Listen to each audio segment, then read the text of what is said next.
حضرت عمر رضی اللہ عنہ دینی معاملات میں بہت ثابت قدم تھے اور بہت پکے تھے، یعنی دین پر کسی طرح بھی کمپرومائز نہیں کرتے تھے، اور بعض دفعہ ازواج مطہرات نے ان کی دین پر سختی کو محسوس بھی کیا اور رسول اللہ صلی اللہ علیہ وسلم سے اس کا اظہار بھی کیا، کیونکہ وہ بعض اوقات آپ کے گھریلو معاملات میں بھی دخل اندازی کر دیتے تھے۔ پردے کی آیات جو ہیں اسی پس منظر میں نازل ہوئی تھی۔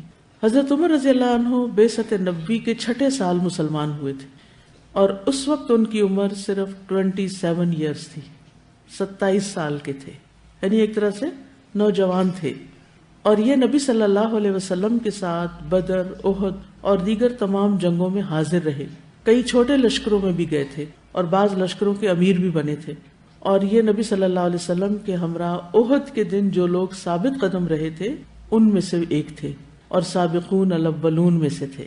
ان کی بہت سی فضیلتیں ہیں اور بہت سی ان کی خوبیاں ہیں اور ان کی شخصیت کے بہت سے پہلو ہیں، لیکن ان کو جو سب سے زیادہ چیز نصیب ہوئی ہے وہ ہے نبی صلی اللہ علیہ وسلم کی رفاقت اور آپ کے زیادہ تر قریب رہنا۔ جہاں بھی ہم دیکھتے ہیں کہ حضرت ابو بکر اور نبی صلی اللہ علیہ وسلم ساتھ ہیں، یہ فوراً وہاں ساتھ جانے کی کوشش کرتے اور ساتھ ہوتے۔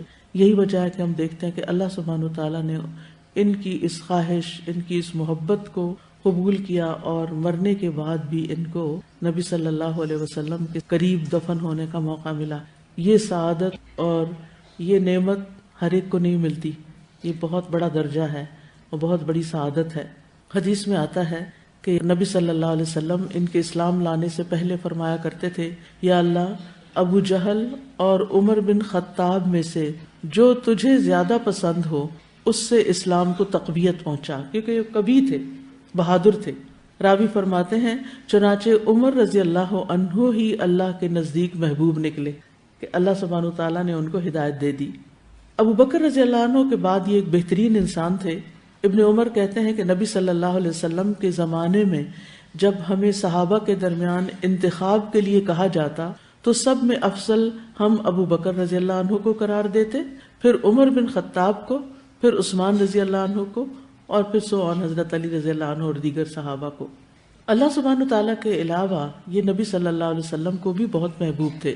عمر بن العاص سے روایت ہے کہ نبی صلی اللہ علیہ وسلم نے انہیں غزوہ ذات السلاسل کا امیر بنانے کے لیے بلا بھیجا۔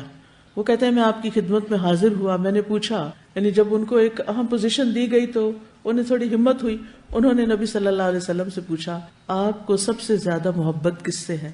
آپ نے فرمایا عائشہ سے۔ وہ کہتے ہیں میں نے پوچھا اور مردوں میں سے؟ آپ نے فرمایا عائشہ کے باپ سے۔ میں نے پوچھا اس کے بعد؟ فرمایا عمر بن خطاب سے۔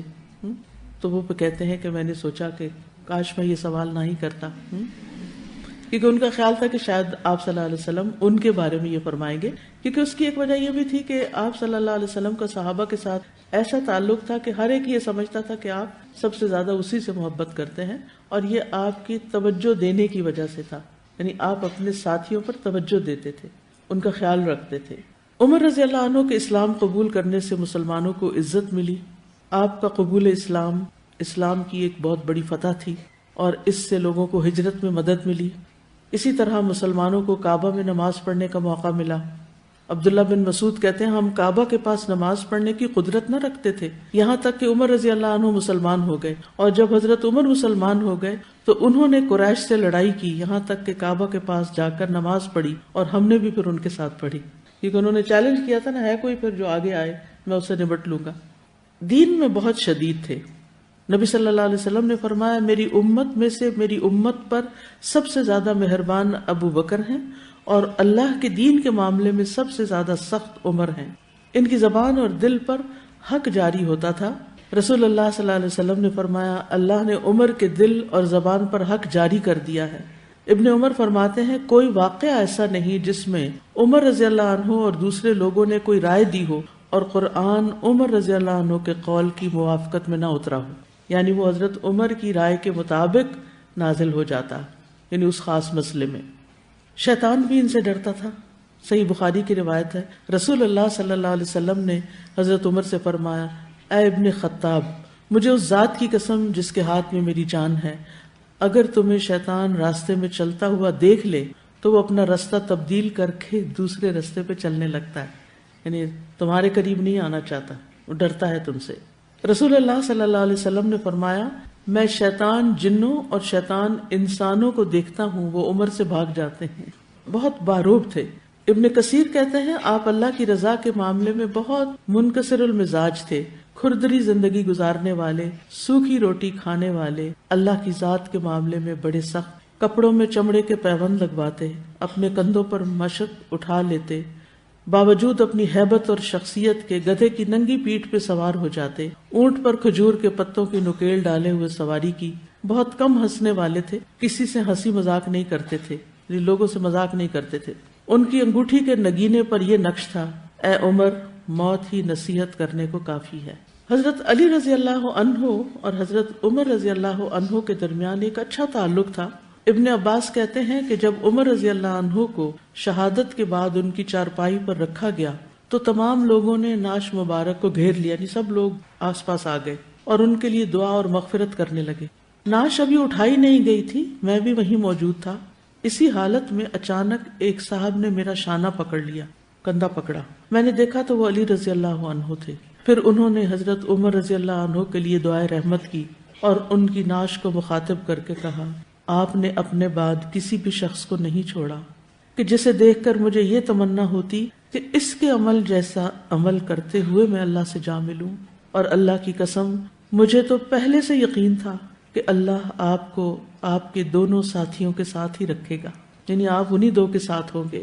میرا یہ یقین اس وجہ سے تھا کہ میں نے اکثر نبی صلی اللہ علیہ وسلم کی زبان سے یہ الفاظ سنے تھے کہ میں، ابو بکر اور عمر گئے، یعنی کسی بھی کام پر، کسی بھی جگہ پر، میں، ابو بکر اور عمر داخل ہوئے، میں، ابو بکر اور عمر باہر آئے، یعنی نبی صلی اللہ علیہ وسلم حضرت ابو بکر کے ساتھ ان کا بھی ذکر کیا کرتے تھے۔ اب آپ دیکھیے کہ بعض اوقات غلط پروپیگنڈے کی وجہ سے ایسے صحابہ کو بدنام کیا جاتا ہے اور ان کی قدر گھٹائی جاتی ہے، جن کو اللہ نے رسول اللہ صلی اللہ علیہ وسلم کی معیت، صحبت، ساتھ دنیا میں بھی دیا اور موت کے بعد بھی دیا۔ اگر ان کے خلاف ہم اپنے دل میں کسی قسم کی نفرت رکھتے ہیں تو پھر کیا ہوگا؟ کیا جواب دیں گے؟ جس سے اللہ محبت کرتا ہو اور جس سے رسول اللہ صلی اللہ علیہ وسلم محبت کرتے ہوں، پھر ہمیں اس کے بارے میں کیا کرنا چاہیے؟ ہمیں بھی اس سے محبت کرنی چاہیے۔ ہم وہ دعا مانگتے ہیں نا، اللہم ارزقنا حبک وحب من یحبک وحب عمل یقربنا الی حبک۔ تو جن سے اللہ محبت کرتا ہے نا، وہ اللہ سے بھی محبت کرتے ہیں۔